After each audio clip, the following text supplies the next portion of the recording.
On today's episode, I interview a good friend of mine. His name is Casey Gregerson out of Bighorn Capital out in Texas. He lives out in Houston, but he also operates in Wyoming, which is really cool because you don't hear many people operating out in Wyoming, which is almost like a little bit of a secret sauce for him. So it's really cool to see what he's doing out there, how he's changing the game, and how he's providing massive upside for his investors. And then what we really dive into that, one thing I love is we dive into raising capital with social media. So he really talks about the minutia of how to post, when to post, the things that you should be posting, and how you can start attracting investors that way. And then talks about a really unique and cool method of getting people in the door to build massive trust with them that then end up being investors into his funds. And so I love to be able to chat with Casey, good friend of mine. I think he's done fantastic things. He has a huge history in oil and gas, does a lot of multifamily stuff right now and single family stuff, and absolutely killing it. So I'm so excited for you guys to dive into this episode. And it means the absolute world that you're here. So thank you so much. Enjoy the episode. Welcome to Funds on Fire, the podcast that ignites the passion of investment funds and capital raising. Here we turn the complexities of fund management into clear, actionable steps that drive results. I've invested into diverse real estate across the United States and managed thriving funds. And I'm committed to transforming lives through the vehicle of investment funds and helping others to do the same. Join me as we document the journey of scaling businesses, raising capital, and impacting tens of thousands of people around the world. My name is Devin Robinson, and welcome to Funds on Fire.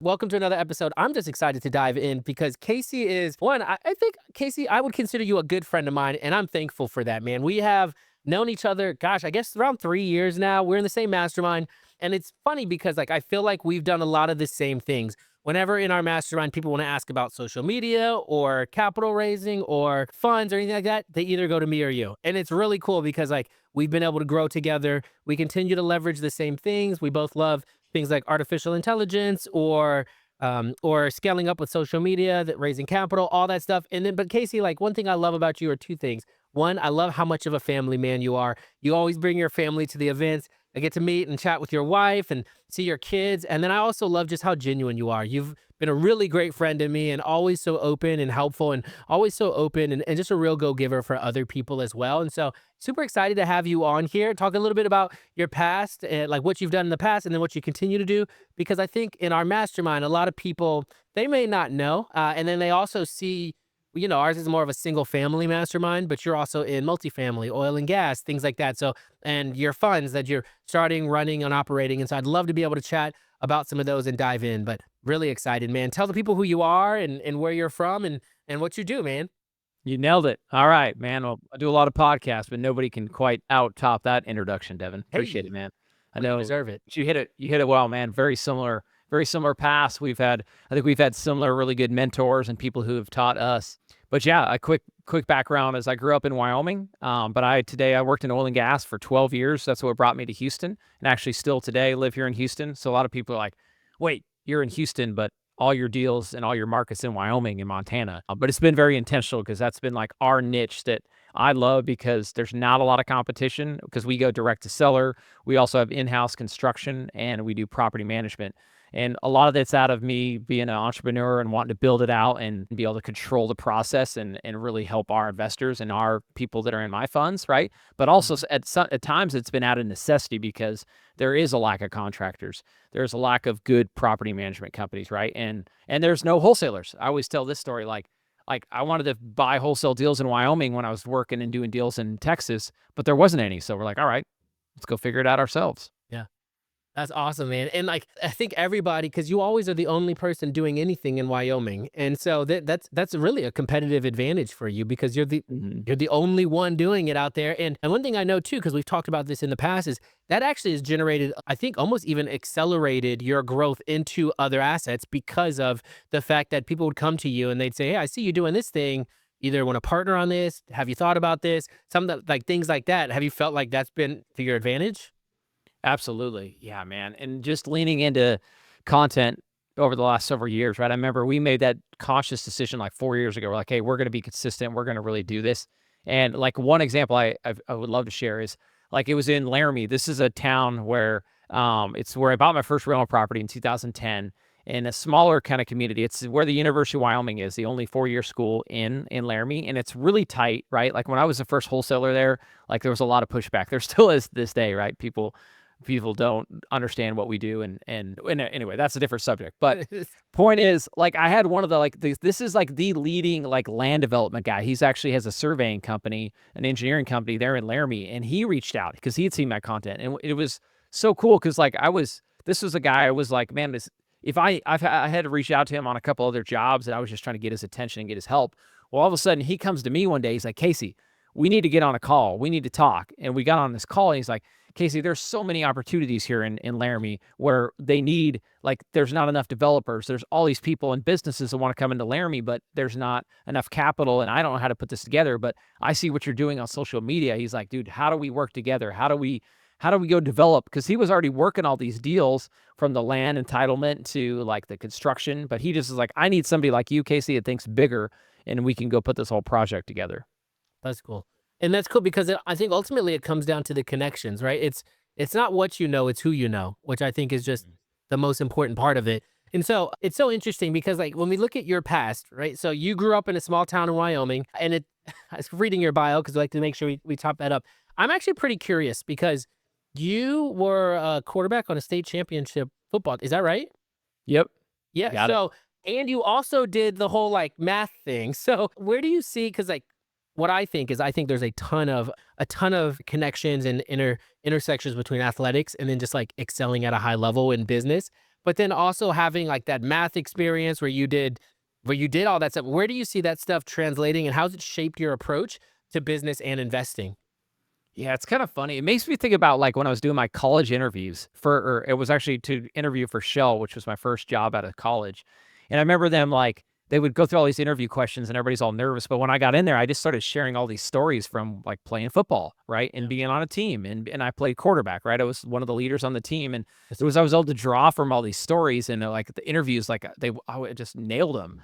And I didn't realize at the time, but like, yeah, it was from like being on the battlefield, working, especially playing in college athletics, like that was like a full-time job and you had to take it really serious and you did it all the time. I mean, I loved high school sports just like anybody. I love my kids' sports today, right? But like you kind of try to do everything. But when you get into college, it's like you got to focus on one and it becomes more of a job. So there's good and bad things about that. But I think it taught me a ton about being disciplined and really like honing your craft and getting really good at one thing. Right. And then I think being able to take that in and now apply it into my career, right? I'm still a competitive guy, right? I still love winning, right? And then, but just I've always been a math and a numbers guy.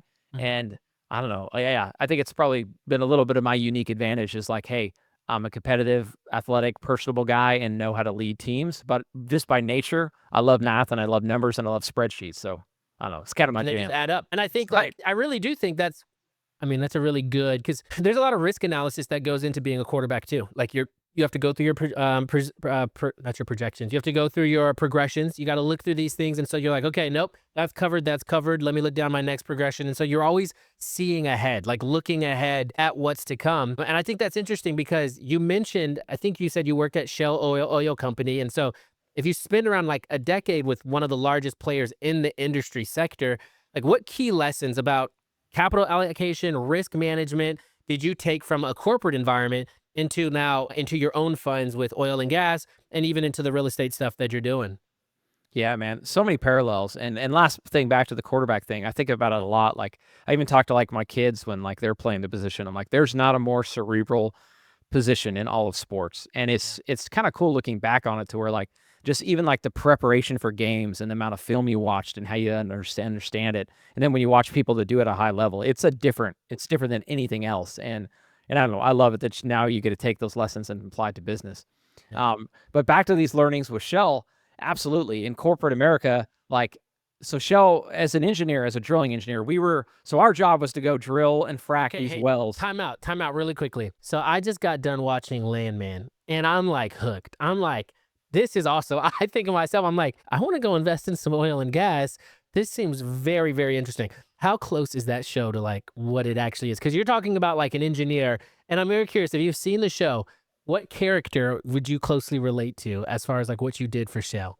Oh man, such a good question that I haven't had. So first off, incredibly factual. Like watching Okay. that, like I was pinching myself. I've told this to so many people, even especially to my wife. Like my wife wasn't actually out there in the field, but we lived in Midland, right where that story is Hey, taking Midland. place. Like I know Midland from Friday Night Lights. bingo. Permian and Midland. Yeah. Exactly. Oh yeah, man. Or like even like and it's funny, even we lived on the golf course when we were there in Green Tree, and I swear that that's like the little golf course they're depicting where like the big Yeah. owners got the spot in the golf club, right? So like even them in the pool, we're like that looks like the pool we used to live in. But anyway, yeah, dude. So it's incredibly factual. Like I was telling my wife at the time, like I'm like this was everything. Like every day when I left to go out to the field, like that was me. So your answer is the main character, right? Billy Bob Thornton. Like, I was in that truck driving out to the field, right? I wasn't a landman. I was actually the engineer, which is the long, kind of heavy guy that's a little Yeah. bit rough around the edges. That was actually my job, right? But I more relate to Billy Bob Thornton because I was going out there checking on things every day. In some of my roles, also at times I was Dealing with like, the cartel. yeah, I did not ever have to deal with the cartel. But That's good. I say that though, that's the only thing that is a little bit embellished. But that said, when I worked in South Texas, I remember we would go back on these lease roads and it was closer to the border of Mexico. And I remember they're like, do not, because we would go on this ranch that had all this security, but they're basically like, you go to the location and it would be like, you'd get off the main road and you go on this dirt road for probably sometimes like 20 minutes and you'd be hoping you didn't get lost. But they're like, if somebody else tries to pull up and talk to you, like, do not talk to anyone, right? And a lot of people definitely were carrying and it was like they took it serious because there were people that were yeah, there were some pretty crazy stories about people getting like jumped or taken away or anyway, yeah, I won't go into the gory parts, but it was rough. I can You stayed in your lane and got to that location as fast as you could, as going the speed limit as fast as you could. I can imagine. I can imagine. Now, do you, and I'm curious because I know you do a lot of real estate stuff, so we'll talk about real estate in a minute. Do you currently have anything that you're investing into or anything that you're either like LPGPing with in the oil and gas industry right now, or have you moved most of your stuff into real estate? Because I know you do a lot of multifamily and things like that. Yeah, and you know what? I haven't, and then I'll answer your other question too. You said earlier, and loop it to this. Okay. So actually have not invested in any other as an LP or GP in oil and gas, and man, it still kind of scares me. And I'm a pretty aggressive investor. I mean, we've always learned how to mitigate risk, which is actually the answer to your earlier question. Is like one of the biggest things I learned working in for Shell was they did this extremely over the top. Honestly, at times where I'm like, how does Shell make any money because we say no to every single thing and be we can't be adaptive. Like, okay, I'll share this story. So I had a job in West Texas in Midland. My job was because I was an engineer, I'd worked and done the operations. We had all these JV ventures with Shell, with like Anadarko, Oxy, all these other big companies in the Permian Basin, right? So we had access to their data of like all their reports and everything they did. So my job was I was called a competitive intelligence engineer. So my job was to go look at analyze like all their reports and all their costs and everything they were doing because we were a JV partner and feel like, okay, now what can we do? What learnings can we take from these other operators that are really good? And at a big company like Shell, we were terrible, right? Because Shell was built on drilling these big wells in the Gulf of Mexico, these super complicated, or in the North Sea, or all across the world, right? We weren't small enough to adapt to be like these little companies in West Texas that were smaller, had less overhead, less like guidelines, right? So my job was to try to go, hey, what can we do that they're doing and how can we apply it to Shell? So that was my job. But I mean, I guess the not so exciting or frustrating part was I went out and did it. And I'm like, hey, this is what they're doing. Here's the analysis. Here's how we could save like millions of dollars like on our wells doing exactly what they're doing. Here's how we mitigate it. And I built this whole project out. And then we get 10 people in a room, this is why I hated corporate America. You get 10 people in this room, all poking holes in it. And I'm like, I've mitigated this, guys. I know it. And I've looked into it. And this is safe. And we're going to make money. And yes, can we mitigate every last little thing from it? It's like an attorney, right? When you go talk to an attorney, they're going to tell you every reason why you can't. Like, yeah, but we could also never do anything. But anyway, I built this all out. They turned it down. And I'm like, at that point, I was pretty demotivated. But point is, like, yeah, we learn how to mitigate risk. And I've definitely taken that and applied that big time in investing, right? If you know the numbers, if you know the risks, you just got to be like, hey, what can we mitigate and what can't we? And then we can make a safe decision. Yeah, that's awesome. Now I know like you've gone from working in a corporate environment like Shell to being a passive investor, and then you moved into owning. I think you own. I think you said you sold over 50 properties and seven Pure Barre franchises in less than 5 years. I'm really interested in for you.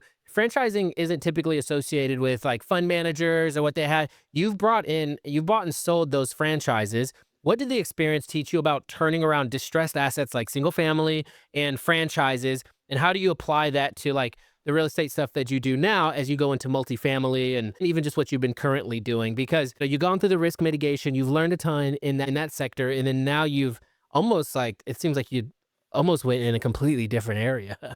Yeah, for sure, man. And it's definitely it's a long I'll give you the cliff notes, but Okay. the quick thing is when I was doing the franchises, that the biggest lessons I took there was like learning how to run a business, learning how to manage payroll, learning how to do marketing and sales really well. So I didn't learn marketing and sales as an engineer, right? We just learned how to mitigate risk and save money, right? But learning that helped me a ton. So I was able to really parlay that into like my direct to seller marketing company and Yeah. ultimately finding more deals. But to your point of like buying distressed assets, one of the coolest things we did when I own these franchises is I saw what it cost to build a new one from the ground up. It was about 250,000, and in a lot of other cities it was like 500,000 just to get that franchise off the ground, right? And we made our just quick numbers like we were making around 100 to 125,000 EBITDA. So like our profit after paying everybody was 100 to 125, Mm. and I had but just my build out was 250,000. So I saw this opportunity to where we could go pick up other locations that were like losing money. So technically their EBITDA was negative. So they were technically worth nothing. And we were actually able to find those deals. And this is where I bought 4 studios in San Diego, California. Oh, that's a good And the spot. whole play was like, hey, can we go in and can we turn around the payroll? Can we do better marketing? And can we improve this? The whole kind of private equity model where like, Yep. let's go roll these up, improve the operations and scale it, right? But unfortunately, what I learned is in this model and in this franchise, it was heavily driven by the owner, right? And it was a really hard one to scale and be able to go hire a really good GM or somebody who could run the business, right? And if you did, anyway, the margins just weren't there to go really get somebody really competitive. But there wasn't all loss, right? Because what I was able to do is I was able to take these learnings, right, and start to apply it into real estate. And now the biggest one I can relate this to is when I go in and buy a big multifamily, I see it all the time, especially in Wyoming, where these guys, like, they're still handwriting their leases, right? Or their written leases. They're still collecting cash. They don't even have a payment processing. I'm Jeez. like, because I love doing value add, right? I think that's one of my favorite things to do in real estate. But I'm You can realizing, immediately do that with just technology. bingo, I don't even Yep. have to do it all. Like I Yeah. can just go buy an existing one that's in decent shape and just go apply technology and payroll and all these little things I was learning as improving businesses. So I don't know. And then you do it at scale, which is what I Yep. love. Yeah. And then you can wrap it up. And just like you said, and I'm very curious too, like if you'd ever think about moving back into the PE model, because that's just what it is. It's going in, value add, and then adding like the economy of scales model to where then you sell it at instead of 3, 4x EBITDA, then you're selling it at 10x EBITDA because you're packaging it all together and being able to sell that. I'm curious with that experience, would you do that in a different type of, I guess, a different type of asset or a different type of business? Absolutely. I mean, I've thought about it a lot with just all the assets we've been accumulating in Wyoming. Yeah. Because as I talk to other investors, like I live here in Houston, and I kind of tell them about the numbers in our operations, they're like, actually, I'll never forget. I've had a lunch with this guy several times. He's like, because he's done this and he's packaged this stuff up and then he sold it to these big institutional buyers. He's like, Casey, he's like, That's right. not everybody's going to know. There's going to be a day that'll come that not everybody's your little honey hole in Wyoming. Everybody's going to start to figure it out. Right. And I'm Yeah. excited for that day. But my I know hope is you like, are. yeah. Oh, yeah. So bundling all that up, right? Even if it's just bundling up single family or small multifamily assets that are all managed in-house. And Hmm. because we manage it in-house, we got the contractors, we got all the vertical integration, right? So I've been excited about rolling that up. But I mean, I'm like you, right? I'm thinking about look at all these other services we do and how do we keep those in-house? So that would be the other one I'd love to look at down the road. It's not on my immediate roadmap, but like rolling up like plumbing companies, electrical, roofing, like being able to do Okay. that sort of stuff Vertically and integrate bundle all that of up. it. Yep. Yeah, that would be really cool, and that's the whole. I mean, we see that a lot with like Cody Sanchez. That's one of the things she's making really popular is like making millionaires out of like the mundane, the businesses that are these mom and pops, because we are entering into the largest transfer of wealth in history. I think it's trillions of dollars worth of companies, and I think it's like I can't remember the number, but I think there's a million companies for sale in America right now, and only 16% of them will actually be sold. And a lot of them are doing over $1 million a year in revenue, and they're just by mom and pops who haven't actually um, a lot of them are mom and pops who haven't actually even just like done any kind of technology. They've just been doing everything the same way they've always done, or integrating any type of marketing. And so that kind of moves me into the next section for you, because it's so interesting. Like you actually mentioned it. You have an engineer who worked in oil and gas, and now somebody who's raising capital through social media and is teaching about social media and then leveraging artificial intelligence and technology to be able to scale that. And so I'm really curious for you, because I love talking about the nitty gritty of like raising capital and raising money. And so for you, I'm curious, are most of your deals 506Cs? And are you leveraging a lot of social media to be able to gain and raise capital for your deals? And then what are you seeing to work? Because we talked about it before this podcast as well, is like the networking aspect of it can allow you to scale that substantially to like a whole different asset class. And so I'm curious to see how that journey for you, because there's a lot of people listening that should get started in social media and have no idea how or what to do or when to do it. So I'd love to hear how it's been effective for you, maybe even some of the strategies that you've worked out and how you've used that to raise capital. Yeah, man, so much there. I love it. Yeah, a lot. And you're good at it. I want to take a quick second to talk to you guys about something that could completely change the game for you if you're serious about launching and scaling an investment fund. If you've ever wanted to start a real estate fund, private equity fund, or syndication, but didn't know where to start, this is for you.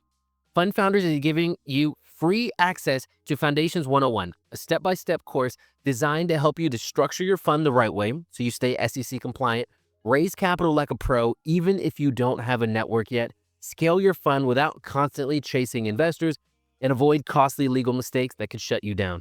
This is the exact roadmap successful fund managers use to launch, manage, and raise capital for their funds without wasting time or money. And the best part, it's completely free.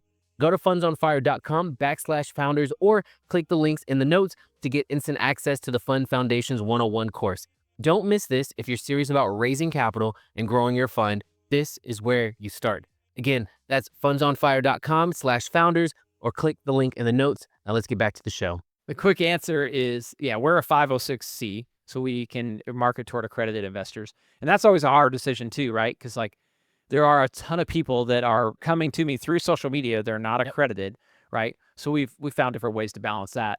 But we've definitely, what I found most effective is work with accredited investors. And I'm still in the process of like kind of stepping up and scaling up and getting in front of even the more accredited people, right?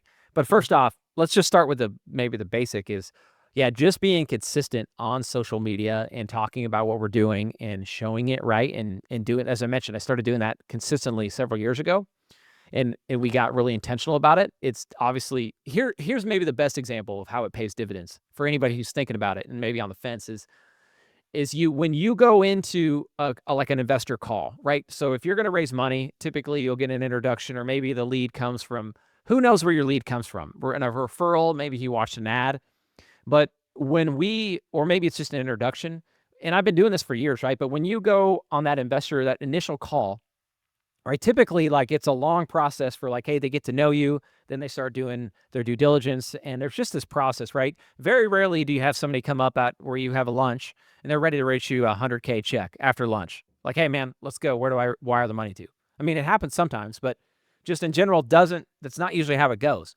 But now, because of social media, and because a lot of these people have been seeing me over and over for years now, seeing the journey, seeing the deals we're doing, seeing the social proof, right? Now, when they do come in on one of these like initial calls, they are ready because they've been seeing it, right? Yeah. And maybe they've been waiting for an exit from their business, or waiting to change jobs so they could roll in their 401k or have some sort of event, or they've just been saving and now they're ready to do a deal. Well, you know what? Because they've been seeing the consistency, now the trust is there. They're ready to go. And man, as a capital raiser, in terms of your time and bandwidth, when you have somebody teed up, ready to go, it's a game changer. Yeah.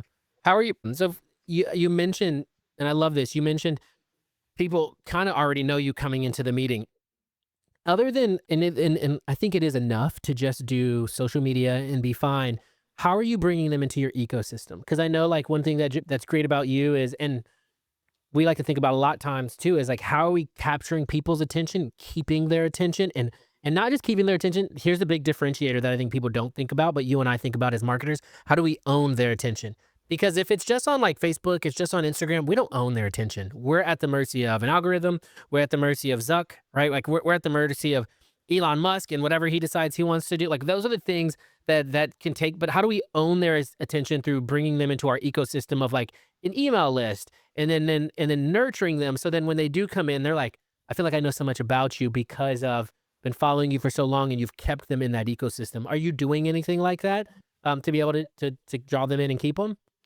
Yeah, for sure. I mean, one of the first steps if somebody hasn't done it is getting a CRM. And we all learned it from our direct to seller companies, right? We had our CRM, and I learned it way back when I had the franchises, right? We had our CRM keeping track of our clients, right? Yep. But the biggest thing is your investor CRM. And again, you kind of hit on it, but the goal is we post on LinkedIn, Facebook, Instagram, all these different places, right?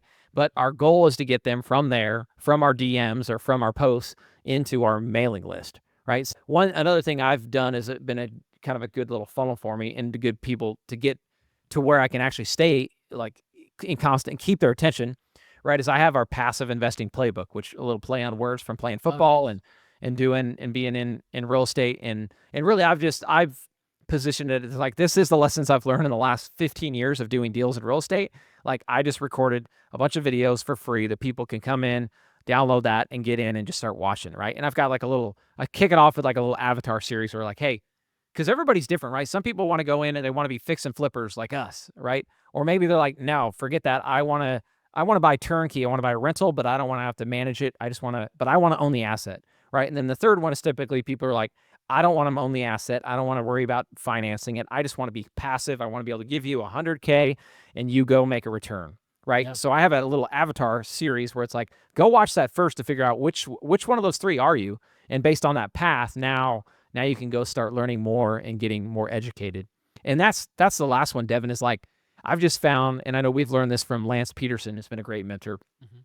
Lance is like, people don't invest in things they don't understand, right? So really nurturing them by educating them, showing them, hey, here are different options. Because a lot of people haven't invested in alternative investments, and you just got to walk them down that journey.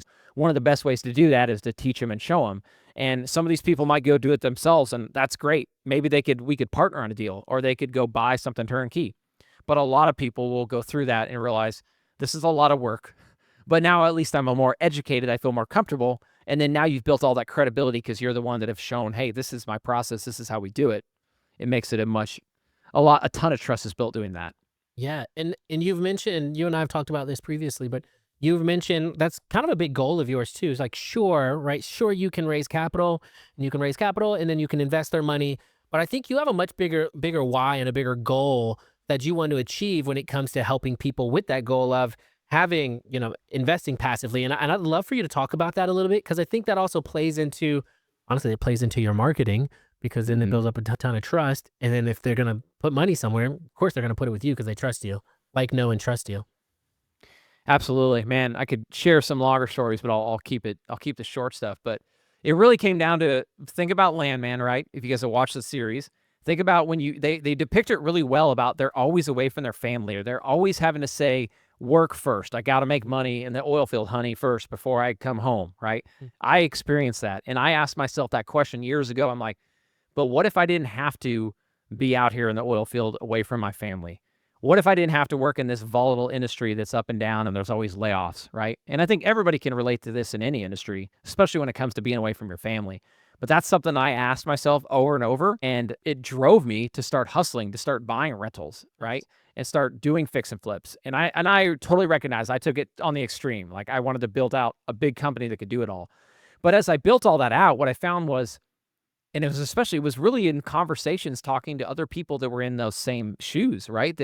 Had those same stresses, right? They were the guys that like were tired of being away from their kids' soccer games or football games, or they were tired of being away from their family, or they were tired of like, if I get laid off this month because oil's always up and down, like what am I going to do? Right? So I just wanted to help those people and give them the stability that I had. So that's why I've made it my goal to help 100 families achieve their passive income goal. And again, it comes down to I want them to be able to make that choice. I want them to, and this doesn't happen overnight, right? You're going to have to work for it, toward it. You're going to have to set goals. But I want you to get to the point where I was able to be like, hey, I'm choosing family over work. And that's ultimately why I left my W-2 job. And I'm not saying everybody should do that, but at least I want to be able to give you guys the opportunity to make the choice. Yeah. And for you, are you doing that through like trying to achieve that 100 families? Are you doing that through just kind of like social media, reaching out to them and pushing them towards your essentially your passive investing educational platform? Or are you doing that and like having them like, going places, having them come to you or engaging them personally? What's that look like for you? Absolutely. The best, easiest step for anybody, which is the natural like progression, is to go into our passive investing playbook, right? And you guys can go find us on our website, CaseyGregerson.com. It's the thing right on the top, passive investing playbook. So that's the first step, right? Get in there. They can start to watch a couple videos and figure out, hey, do I want to, am I really serious about this? Am I going to go all in? Right. And then the next sort of step is we're planning these 2-day workshops, right? So I'm here in Houston. We're going to be doing them there, and we're actually looking at other locations. But in that 2-day workshop, that's where like the number one goal for that workshop is they should be able to come out and have a blueprint and a plan for the next like 90 days. But we're not just going to talk about 90 days ahead in that workshop. We're going to talk about like 10 years ahead and work back to 5 years and 3. And once we break all that down, now we can plan out the next 90 days. So the workshop is when you're like, all right, I'm going to go in and we're going to build a plan to actually put this in place. The thing is, helping 100 people, it's going to be 100 different financial situation and goals and lifestyles, right? But in that workshop, that's when you can build out your sort of custom plan. Yeah, that's cool. And so like that's something where you're and because like I just even think about that's where you're trying to get and this is a cool model because a lot of people they don't think about going right. They try to go a mile wide and an inch deep when trying to raise capital from investors. And it sounds like you're really trying to invest from certain people that are passionate about creating passive income, not just creating like good returns or decent returns. They want passive income. And so I'm also thinking about this too, because that's a really good way to raise capital. Now, does that mean that you currently and maybe for the foreseeable future aren't thinking about raising from institutional investors or anything like that? You're more concerned with helping people who want to start getting into passive investing and then replacing their income with it. Absolutely. Well, it's a two-prong approach, right? Yep. This is just a passionate one, as I mentioned, like it's my why is I want to Yeah. help more people have what I have, right? And obviously naturally there's going to be a lot of people that want to invest in our deals from that, right? Mhm. But I'm also like but it's a long, right? That's a long game. And we've been talking, and it's a long game to go create passive income, right? But some of my like sort of short wins is I've really enjoyed, again, work talking about the oil and gas industry is working with more like family offices. For example, we met a family office, an oil and gas one, met them actually through a podcast, and they were like, they'd been doing really well and had a lot of cash and ready to go into real estate, right? But they couldn't find an operator. They couldn't find like they actually had been bidding on multifamily deals and they kept getting outbid. And they're like, Casey, we're starting to wonder if like, how does anybody even actually truly make money in multifamily? And I'm like, guys, you need to see these deals I'm looking at in Wyoming, right? Not everybody knows about it yet. So it was a cool partnership where I met with them. And obviously they're a family office. They've got a lot more capital that they need to deploy. But this is great for me and my operations because we're seeing opportunities now, right? And this passive investing playbook and these passive investors that I want to help, unfortunately, I don't have them ready to write a $5 million check today, right? So it's been cool finding people like that in the short term to where we can grow in these bigger projects, but then we can still help people on the smaller level. Because even like the fix and flips, right, Devin, like you've always got to have the little kind of short deals that continue to feed the engine, right? That's And those are great for that. Yeah, that's right. Now, it's cool because it sounds like and which is fascinating is for you, I wanted a lot of the listeners that we have right now are people who one are either fund managers, learning to raise capital, learning to do all those things. It sounds like you've done a really great job of getting out there, one with your why, talking about who you are, the things you're passionate about, getting out there on football fields and creating really cool moments, and then even getting on other podcasts to find other investors if somebody's listening and they're like, man, I want to start using social media or even like podcasts, what would you suggest? Like even the platform, is it LinkedIn? Is it Facebook? Is it Instagram? How would you suggest them to start getting out? And then what would you suggest them to start honestly posting about if they want to like learn how to 0 to 1, get started in a direction that helps them to raise capital using social media? Or sorry, and I don't mean to ask another question on this. even just talking about the importance of a personal brand after that. So like the 0 to 1 and then the importance of a personal brand. Or you can talk about the personal brand first. I don't care. Love it, man. Yeah. Well, first off, this is such a good question, Devin, and I appreciate there's not really anybody talking about how to do this. So the fact you're showing your listeners how to do this, I love it. Gotta I have would you on if I'm gonna show them how to do it. love it, man. So I would say think about who your audience is, right? And maybe where are your quick wins is what I would say. Like if you're and I'll tell you my example. My example was oil and gas professionals, right? I could relate to these people, right? But everyone's different. Maybe you're a doctor, or maybe you used to whatever. I would initially your former industry or the industry you're currently in is a great place to start. And then I would think about where are those people at, right? Are they on LinkedIn? Are they on Facebook, Instagram? Like where are they at? And maybe they're on all three and you should use all three, but I would definitely put the most emphasis on the platform you think that they're on. Or maybe there's some other way that they like take in information, but start marketing on that platform and getting in front of them there. And then to your point of like, what are you going to talk about? Start sharing what you're doing. If you're raising capital, most of these guys, you've been doing deals yourself, right? Or maybe you're partnering with other operators who have done a lot of deals. So then it's just like explaining and showing deals that you're doing. And and the last piece is sort of your brand and like what is your why? Why are you doing it? Right? Like one of the things I lean into is like I did this all because I wanted to be home with my kids. I wanted to coach my kids' sports. Like I didn't share that part earlier, but what the straw that broke the camel's back with my W-2 was I kept having to miss my kids' games, and I said, I'm not going to do it. And I basically laid an ultimatum with my boss, said like, I'm not going to miss these. And if I have to leave this job, because I had a sweet gig, guys. I was making 200K a year working for Shell, working for 21 days in the office, which was like 5 minutes away. And then I would have 21 days off. But I'd work a 12-hour schedule was the problem. I'd go in from 2 a.m. to 2 p.m.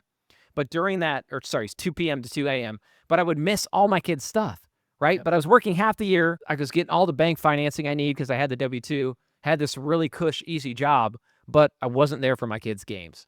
So that was like what my passion was. And now I continue to lean into that in my personal brand and share that. So I would encourage people, do the same thing. Figure out what is your passion about, right? And talk about the deals you're doing, but don't just talk about that, right? Be a human. Talk about what makes you tick, because when you can resonate with those same people, those are the people that you're going to want to invest with, right? Those are the people who are going to say yes, and they're going to stick with you, and they're going to tell more people, right? The people you can have that connection with. Yeah, and I think too, when you share so much about who you are, what you do, what you're passionate about on social media, you have people that come to you with instant trust. And so they trust you, so they're more likely to invest with you. And then their initial capital investment is typically going to be a little bit higher because you're not just a cold, like whoever. They've seen a consistent, steady growth of you and even just the asset classes that you're doing. They've seen that you've been a good fiduciary. They've seen like the ups and downs. And so I'd love for you to share like how vulnerable should people be when they're on social media? Like people are like, oh, I don't want to share anything about my family, but like has that played a role in for you to raise capital? Because I just think it could foster so much trust that actually helps you to win in the long run. And so for you, where have you seen that play off and play well for you? Yeah, and it's not for everybody, right? There's a lot of people who are like, make that in, you got to choose for yourself, right? Do you feel comfortable sharing stuff about your family, sharing stuff about your losses and your personal life and all that? But if you can get comfortable with it, yeah, you've hit on it, Devin. It's extremely powerful because you're going to stand out. And again, there's so many people out there telling about all the money they made. But if you can go out there and say, hey, here's how I lost 100K. Here's how I go tell them the bad stuff. Like I'm telling you, this is the same guy that I talked to that was like, hey, Casey, someday you're going to have institutional buyers come in and buy all your stuff in Wyoming. This guy, when I had lunch with him, I was telling him about these horror stories in like when we were fixing and flipping and using private money and hard money and bad contractors. And he was like, when I shared that story and I shared all the stuff we're doing now, he's like, he really didn't. I mean, he loved the cool stuff and all the big stuff we're doing, but he was interested in that. He's like, Casey, real estate's been up and up and up since 2008, right? And everybody's been riding this wave, right? And he's like, I see it on all the young people. They're like, they've never seen a downturn, right? But he was like, the fact that you've gone through that, like, means so much more. I think his words were, you've had your teeth kicked in, right? And we've had that. And you guys, if you can share that and be vulnerable, like, it's going to bring so much credibility to what you're doing. Yeah. And I'm experiencing that now because, in single family, we have a single family fund and we got our teeth kicked in last year. but I share a lot of that stuff, and we have investors that are extremely empathetic about it because they understand, hey, it was the worst housing market in the past 30 years, but like we trust you, we know that you're doing what you said you'll do, and then they also are like, you're not on Instagram flaunting a Lamborghini while we're, like while the fund is, like while the market is taking a nosedive. Like they know, they see me posting about my family, they see me posting about the things that we're doing, and they see me posting about the lives that we're changing. And for them, like that's a bigger impact for them. And so I would imagine that translates into exactly what you're doing. And even the care that you have for them to grow as passive investors probably brings a lot of trust as well. Yeah, absolutely, man. I think you're a great example for it, Devin, just how you share your family and what you're like more passionate about, right? You do it all across your companies, man. So yeah, Appreciate you. it's huge, man. Thanks, Ann. I'm curious too. I'm just curious to know, you did this really cool thing where you went out onto the University of Wyoming's football field and you had this really cool video. I thought it was an awesome video because it was like a, hey, come follow me as I do this. And like you had like somebody running behind you with the phone as you were going in, and like, and it seems like you were sponsoring an event where one of the students or somebody from the audience had the chance to win a prize and stuff like that. Have you seen things like that? One, help your personal brand, but then also help your company when you're investing into charities or schools or they're giving back like that?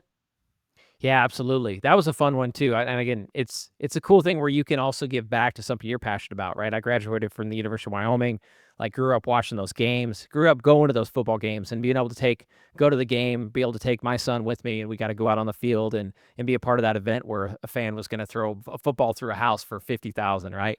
Yeah. And yeah, so it's been huge from the exposure. And we've been just working on like, hey, how do we like what sort of exposure do we want to get and how do we want to maximize it, right? When we did that one, we were trying to maximize our direct to seller company, which is Wyo Houses, and it's like a local branded Wyoming company, right? But we also wanted to kind of speak to, which we actually didn't push it too much there, but I think we're going to do that next year. Is like, hey, now let's talk about Bighorn Capital and how anybody could go invest in real estate, and you don't have to know all the answers before the test. You know what I mean? Yeah, So that's yeah, it's awesome. been huge, and we're still leveraging it. But brand exposure, it's been great. Bighorn Capital is such a great name. It's awesome, man. I think so for you. This podcast is called Funds on Fire. You've talked about what fires you up from like a personal standpoint, and typically we'd say this at the end, but fires you up from the personal standpoint of being able to help passive investors and families to be able to create passive income through passively investing in educated, like in an educated way, not just throwing money at something, but something that they either love or know really well. What's like are you working on any deals right now? Are you GPing any deals right now that you're really like that fire you up right now? Yeah, 100%, man. Glad you asked. Right now, we're working on a fund where we're integrating fix and flip and like single family, multifamily. So we've got a Nice. component buy and hold along with fix and flip. And the reason I love this, which again, this is you guys will like this, right? People that are doing funds, they might think, oh man, why would you mix those two? Yeah. But I love it because one of my biggest lessons I've ever learned is having two exit strategies. So I think right now in the market, because to answer your question of why I'm fired up now, is you mentioned it earlier, right? It's a tough time in the market right now in real Mhm. estate and especially in single family fix and flip. But I do think it's going to come back. We all know it's going to come back. And I think it's an incredible time to go buy. So right now we're actually doing a ton of marketing, getting a lot of deals, and we feel like the market will heat up. Even just seasonality, right? I think this summer it's going to heat up and we're going to be able to move a lot of these. But let's say that it doesn't, we're still going to go buy these. We're going to underwrite them to flip two ways, right? We're going to underwrite them to flip it. And if we flip it, awesome. We can now go roll that, or we can roll that into more investments or roll it into distributions, Mhm. right? But let's say that it's a continued down cycle a little bit longer. These are deals that'll still pencil as rentals, right? As Yeah. STRs, long-term rentals, even co-living, right? So we're going to use all these different exit strategies. And I'm so excited now because we're using our fund to go take down more deals. And I'm just telling you guys, like they always say, everyone wants to time the market. And I don't think anybody should invest only because they want to time it. But I feel like right now, timing is just crucial because Yeah. again, things are sitting. It's going to come back. And that's why I love the fund. All right. One last thing I love. But the fund is like I'm working with people who have a longer horizon, right? Yep. And it's you probably felt this last year. Like when you're fixing and flipping and you've got to deliver short-term returns, like that's when the pressure comes and you could be forced into like selling and not making a big profit. But I'm excited to work with investors that have a 5-year horizon, because now we can go collect these properties. And then when the time's right to sell them all, boom, then we'll sell it then. And then we can Yeah. really play the long game. And that's what I was gonna ask you next because, like, I think one of the mistakes that I made in my fund is I only made it like a 2-year horizon, which was not great. But like when you're working with funds that people that have that 5-year horizon and understanding of it, it makes the world of difference, man. And so I'm excited that you've extended that to be longer than what I had because really you do. And I say it's almost like what you're doing then because you said that you can have distributions and returns off of your flips. You're almost playing off of like a PE and real estate hybrid because you have the PE standpoint of them kind of investing into the company that allows you to go to market and then that allows you to flip from it. And then they take the distributions from if you're doing profit splits or whatever. I don't know if you're doing profit splits. If you're just doing a pref, then you're just doing prefs. But like, then they also get to claim the depreciation from the assets that you're holding over time. And so it's a really cool model that allows you to do both and allows you to leverage when markets are hard. But then you know that it's an appreciating asset because it's real estate. It just needs to really just go through that cycle or going through that up and down markets that we've experienced. I'm pumped for you, man. Yeah, man, you nailed it. Because then what I like to say is like me and you get this benefit as active and real estate investors, right? Where we could go buy a rental property. Well, first off, we'll go fix and flip a house and make 50K. But then most people would pay taxes on 50K. Well, we actually go buy a rental property that we can depreciate that 50K through a cost segregation, and then it all washes out. But most people can't always get that benefit. But what's cool about the fund is now we can do that at a fund level, have the fix and flips and have the rentals. And then that way, a lot of those profits are going to be tax deferred, right? Yep. You can kick that can down the road. That's exactly right, man. And I'm pumped. I feel like we could talk for hours, but I want to value your time, man, and I appreciate you being on today. Casey, is there anything, there's the always leave the listeners with, but if there's anything, one thing that, like, let's say you had one last thing that you could say to people. Maybe if it was like, I don't want to be like if you were going to die, but if it's like you had one last thing, one last message that you wanted to get out, doesn't matter what it is, what would you leave people with? It doesn't matter what it is. It could be about anything you want it to be. What would you leave people with, man? Man, it's been a huge one for me and a huge I think people miss out on. And it's starting today, right? Whatever you're doing. And I'm going to relate it to real estate, right? There's so many people that are been thinking about it, been learning about it and interested and want to do it, but like, oh man, it's a down market or real estate's been going up since 2008. Like it's gotta crash, right? There's all these doomsday things. It's get started today because those same people that have been saying that for years didn't get in the game, right? And all these people who did get in the game, they've bought assets and they've appreciated. So I would I would liken that to buy and hold investing. And I would encourage people, whether they're raising money for a fund or they're just a passive investor or somebody who actually just wants to go buy a turnkey property, I would just say, man, get going today. And if you don't have all the money or knowledge, or if you can't do it by yourself, go partner, right? You could go do that within a fund, or there's a ton of different ways to do it. But the biggest thing, man, don't wait because time is your friend, especially when you're doing buy and hold real estate. Yeah. That's awesome, man. Thank you so much. Well, man, I appreciate you being on. Where can people find you? And then where can some of those passive investors go and check your playbook out at, man? You bet, man. So anybody, wherever you guys are at, you could go to any one of our platforms. But the easiest one is just go to my website, CaseyGregerson.com, and you'll see a link to my passive investing playbook right there. But also, yeah, if you guys are on social media, Instagram, Facebook, LinkedIn, wherever you're at, just spell my name right. I'm typically the only Casey Gregerson that spells it with all E's, so you guys should be able to find me. There you go. Well, cool, man. I appreciate you on. I'm thankful for your time. Thankful for who you are as a friend, and I'm excited for your journey, man. I'll talk to you later. Appreciate you. Likewise. Thank you, Devin. Wow. I hope you enjoyed that. I have a quick favor. If you've been enjoying the show, there's one simple way you can support us, and it's by hitting that follow button or that subscribe button on the app you're listening to. I want to level this podcast up in every single way possible, bringing you more value, incredible content and guests, and new strategies. Following the show and leaving a quick review goes a really long way in helping us to grow and continue to deliver top-tier content. It's the only free thing I'll ever ask you to do, and it makes a bigger impact than I can possibly put into words. So thank you for being a part of this journey, and I'll definitely catch you on the next episode. To great success and greater impact. Peace.